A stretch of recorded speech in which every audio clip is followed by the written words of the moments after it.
Good day everyone. Actually medyo hindi good day. Hindi good day kasi yung ating brado na si Dagul may sakit. So ito. So ayan. So ayan o. Naglalaway siya. Tapos nagluluha doon. So ano yan eh. Itong lumipas na pagpasok nitong January, sobrang lamig. So yun yung nangyari. Tapos nung nakaraan, nakita na lang natin siya na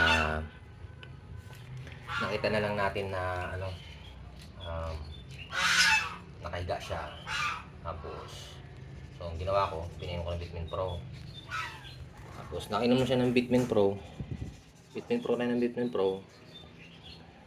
Kasi kompleto naman yung multivitamins yun eh. So kompleto naman siya ng vitamins. So D-complex na rin. Then nag-okay siya after 2 days. Tapos gumanda na yung tindig niya noon. Tapos kumakain na rin siya.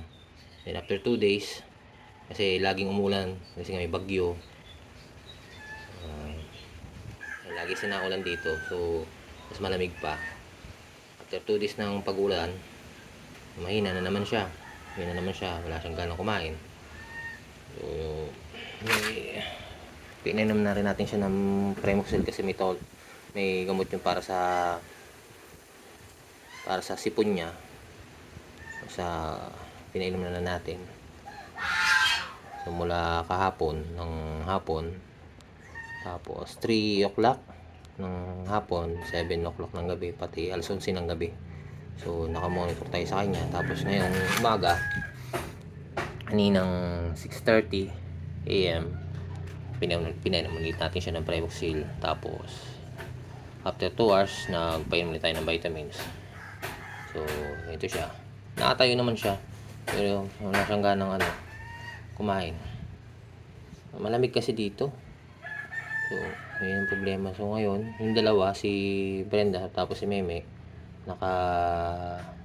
andun sa pastulan, dun sa pinagpapastulan natin. Ito kasi hindi natin pwede ilabas kasi mahina-hina. Baka dito lang siya sa loob. Tapos yan, kumuha tayo ng Marie de Agua para kung makakain siya. Konti muna yung lagay natin. Tapos ito, tubig na may asin. Ayan. Tubig na may asin. Nagtaba-taba siya dyan. Kaso itong lang talaga, pagpasok ng January, ito na yung napapansin natin sa kanya na medyo mahina yung niya. Siguro pang 2 weeks na to eh. Balik-balik yung niya. Medyo mahina siya. Pero ang problema lang kasi laging maulan dito ngayon sa Tagul. So sa 1 year natin na pag-aalaga ng kambing, actually wala pa itong 1 taon sa atin si Tagul. Binili natin ito ng June last year. So June 5 man siya na June, July, August, September, October, November, December. So 11 months na siya. So ready na dapat siya this coming February. Pwede na siyang hayaan niya si Brenda. Kaso kasamang palad, ito may nahina. Sa 1 year natin ngayon na tayo naka-experience ng ganito. Yung mga alaga naman natin nakaraan. Ito kasi si Dagul parang may breed kasi ito eh. May lahi ito eh. Kaya maganda to eh, nakambing. Wala siyang sungay.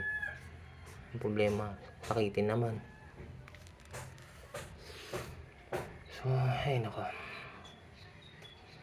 So, mamaya bago tanghalian, papainumin naman natin siya uli ng Vitamin Pro para may gana siyang kumain. Wala talaga siyang gana. So, Vitamin Pro ang gagawin natin, multivitamins. Itong problema ko dito sa kambing ko na to. Kasi gusto ko pa naman ng ganitong may breed para medyo malaki yung ating mga kambing. Sana mo gumaling. Dagul, magpagaling ka Dagul. Kumain ka. malaki ka na eh, saka pa ano. So ayun yung problema ko dito.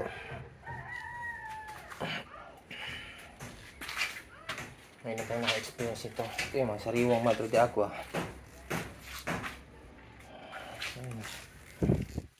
Naglalaway siya eh. Ang findings ko nga sa sakit niya is goat imom niya. Ayun yung problema.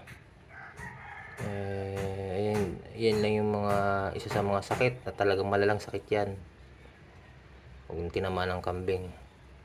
Tapos syempre pagtatay madaling solusyonan yun eh. Pero ito medyo nahirapan ako.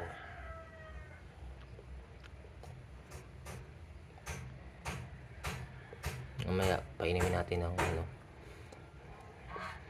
Siguro vitamin pro pa rin para may lakas-lakas siya. Para siya nawala ng ano eh. Meron po. Nagano naman siya ng asin. So ayun yung ano. Hindi pero wala na yung ano niya. Yung parang paghingal-hingal niya. Wala na. Gusipulan to. So sana gumaling si Dagol. Mabait pa naman to si Dagol.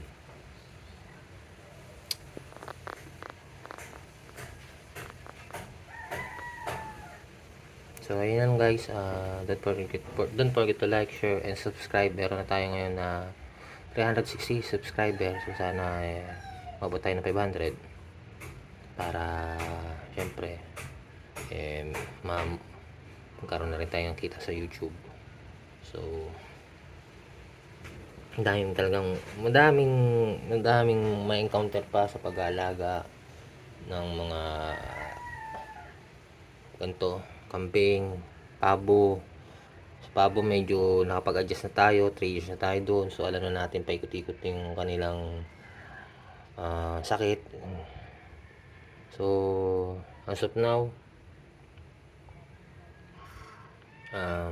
dito naman tayo, naka-encounter naman tayo sa pag-alaga naman ng kambing. Ang hirap ng ganito kung may sakit ang ano, kasi mahal din kasi ang ano ngayon, mahal din ang kambing. Tapos hindi man ako makakabili ng ano, ng barako na talaga na isang taon, kasi ang price kasi ang range ng barako na talaga is naglalaro sa 12k, 9 to 12k. Yung medyo may upgraded na, pero yung pure bit hindi tayo bibili no, hanggang doon lang tayo sa upgraded. Ay, ito si Dagul 2.7 to na binili natin. So tapos ngayon 11 months na siya. Ang presyo nito 11 months 5k 6k ganyan na. So dumoble na yung presyo niya mula nung binili natin.